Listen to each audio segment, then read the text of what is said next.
actual presentation, not a verbal presentation. Nonetheless, I will just use my presentation as a guide. So, this is my cultural box. It is decorated in kind of an African print graphic, and you'll get to know sort of why as I kind of go through my box. Where are we gonna start? Okay.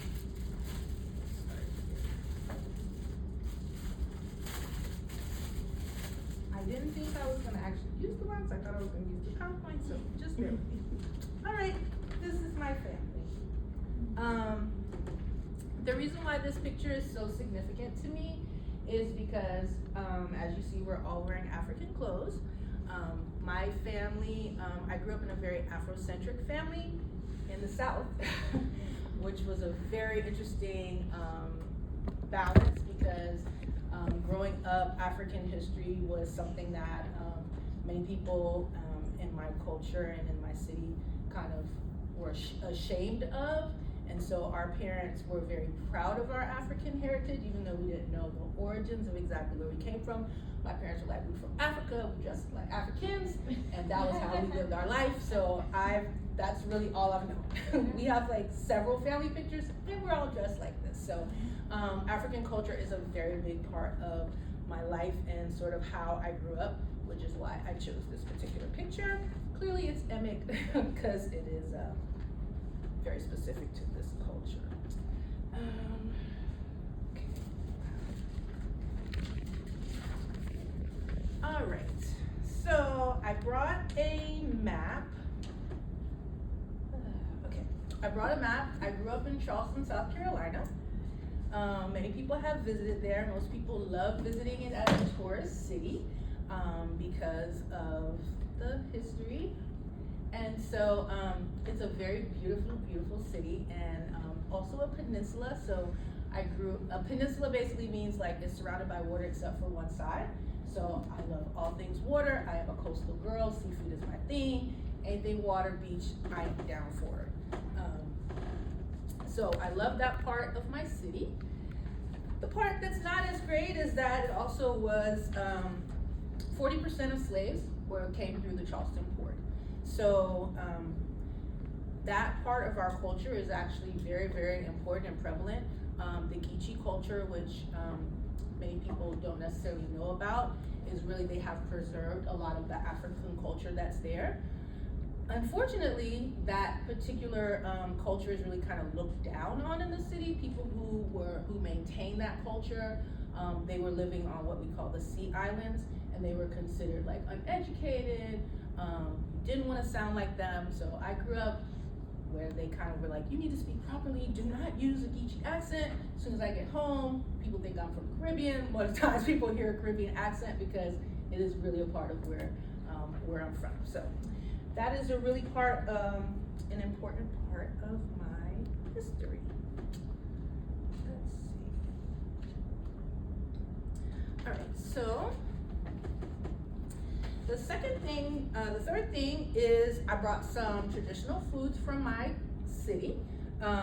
When I think about food growing up, on special occasions, okra was something that we have. Like Louisiana is like gumbo, but where I grew up we had okra soup. That was something you had to learn how to cook. So I actually really do know how to cook because that was like a thing growing up for us. Especially the women, you needed to know how to cook because how else were you gonna get a husband? You don't know how to cook, so that was important. Yams or sweet potatoes, we use it for all kinds of things. And when I think about eating yams, I think about special occasions and times where our family got together, so that was really important. Hot sauce. If you grow up in Charleston, you gotta have hot sauce on the table. Like there's just no way around it, so that's really important. And then rice. We used to say in Charleston, like, even if you had spaghetti, you can have rice because rice is a staple part of a meal there. And the reason why I really wanted to kind of emphasize and bring up food is because food was just a major part of the culture. It's a way to express love. It was a way to foster community. And also there was a lot of pride associated with food. So like your cooking skills could kind of elevate you or not. So it was kind of really something that was very important in my culture. most times getting together involved food and lots of it. So I thought it was really important to share that. I shared a review about a series on Netflix that I absolutely love. It's called High on the Hog. If you haven't seen it, it's a great series. It talks about the connection between Africa and the roots of food between Africa and it specifically talks about Charleston. So it's very exciting to hear the connections with like jollof rice, and like we make red rice, and like okra is a huge thing there, yams are a huge thing there. So to be able to see that connection like up close and personal was really fascinating to me, and so that was why I included a review of that particular Netflix series. So if you haven't seen it, do that. Of course, I did put a piece of African clothing in here, but it really was supposed to be more decorative. Anyway, this is just a jacket that I like to wear. I kind of think of myself as like, my parents wore very traditional African clothing, primarily from West Africa. I kind of see myself as a little more eclectic, so I'm kind of like business African, American African, if you will, but I like to add a little African flavor usually in kind of what I'm wearing, especially if I'm going somewhere out. So that is a big part of my culture as well. This one is hard, but I brought a picture of these protests that took place in Forsyth County in 1987. And the reason why this is important to me is because my parents were both very, very, very active civil rights activists growing up in Charleston because of the racism and a lot of what we experienced in terms of like my aunt, she told us stories about how she was refused medical service because she was Black. My grandmother worked as a house cleaner in very affluent homes, primarily white homes, where she was required to be docile and take care of kind of the manual labor and different things in the household. And so in 1987, I was 12 years old, and my parents took me to this protest that took place in Forsyth County, which is right near Cumming, I think, here in Georgia. I didn't know all this at the time, but this was important to me because it really signifies how my parents were about fighting against injustice, that they taught us at a very young age that we drove on a bus all the way from Charleston to Forsyth County to be a part of this protest. And so it's really important to me in terms of like how I sort of see the world, in terms of making sure that social justice is really, really very important to me. It's something that I'm trying to even be more vocal about, but sometimes people see me and I'm kind of like, no, that's not okay. You're not gonna sit with that. But a lot of it does come from the fact that I grew up in a household that was about like not just accepting the status quo. And it was honestly, I will say, growing up in this way was very difficult for me because a lot of people didn't necessarily understand.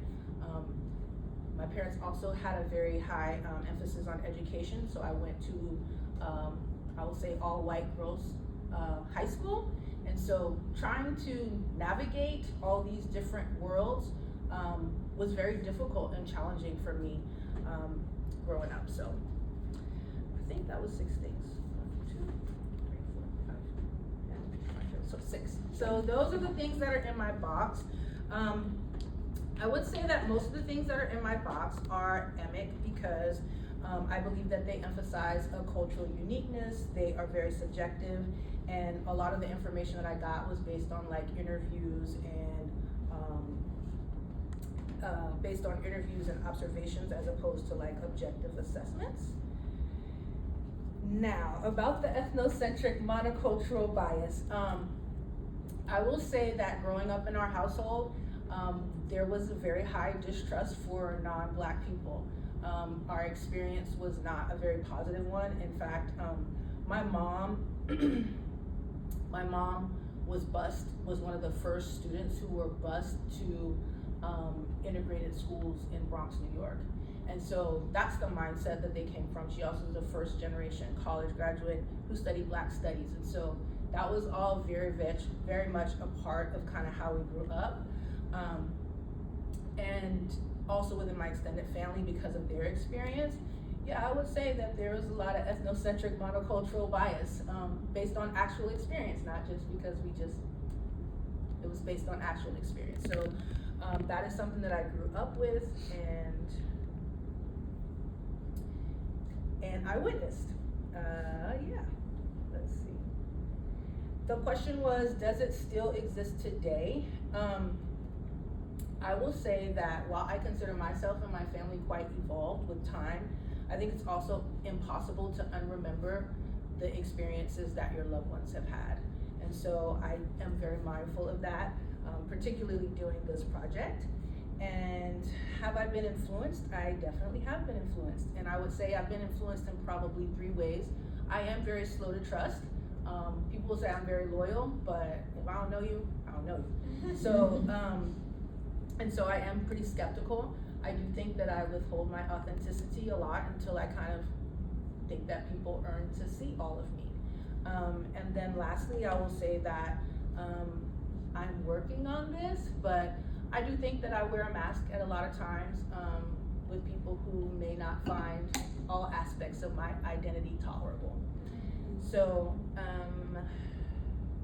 and the last one, how will your understanding of your own culture impact your effectiveness as a multiculturally competent clinician? I think that I have increased empathy because I do understand how difficult it is to navigate places where you aren't necessarily wanted or welcomed. And I think that that's an experience that many people can relate to. So I do think I have increased empathy around that. I also think that it causes me to try to be less assumption driven, because I feel like in a lot of spaces people make assumptions because of like who my parents were and what they did. They made assumptions about me as well. And of course I didn't really like that. So I think that that's gonna help me not be as assumption driven as a counselor. It also makes me very curious about how cultural influences are interplaying with how people show up and the behaviors that they bring forth in my practice. And I also it makes me vigilant about addressing my own personal cultural biases. So that's that.